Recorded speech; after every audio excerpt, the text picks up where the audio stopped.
ఎందుకమ్మా ఇంత విరక్తిగా మాట్లాడుతున్నావు? వాళ్ళు నిన్నేమైనా బాధ పెడుతున్నారా? తిడుతున్నారా? కొడుతున్నారా? చెప్పమ్మా. లేదు, నెత్తిన పెట్టుకుని ఊరేగుతున్నారు. ఊరికొచ్చినప్పుడే చూసాం కదా వాళ్ళ ప్రవర్తన ఎలాంటిదో. చిన్న పిల్లని మోకాళ్ళ మీద కూర్చోపెట్టి ఆనందించారు. ఇప్పుడు అక్క వాళ్ళ ఇంటికి వచ్చి మరీ చిక్కింది. ఇంకేమైనా చేస్తారు. నిలవేణి, ఏంటమ్మా ఇదేదో చెప్తుంది? వీళ్ళు నేను నిజంగానే ఇబ్బంది పెడుతున్నారా? ఇంట్లో పని చేయడానికి వచ్చిన అమ్మాయి మెళ్ళో తాళి కట్టడం కంటే ఇబ్బంది దారుణం ఇంకేమైనా ఉంటుందా అమ్మమ్మా?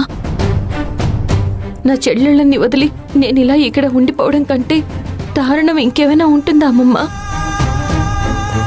ఎవరికీ కనపడకుండా ఎక్కడికైనా వెళ్ళిపోయి మనం 5గురం కలిసి సంతోషంగా ఉందాం. అమ్మా, అలా మాట్లాడకమ్మా.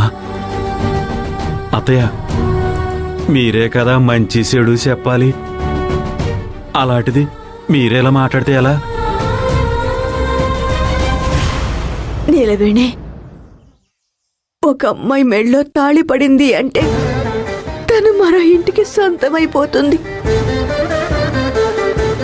ఆ బంధాలకి బందీ అయిపోతుంది. దాని నుంచి బయటపడ్డాం అంత సులువు కాదమ్మా. అలా అయితే జీవితాంతం అక్క ఇక్కడే ఉండాలా? జీవితాంతమా?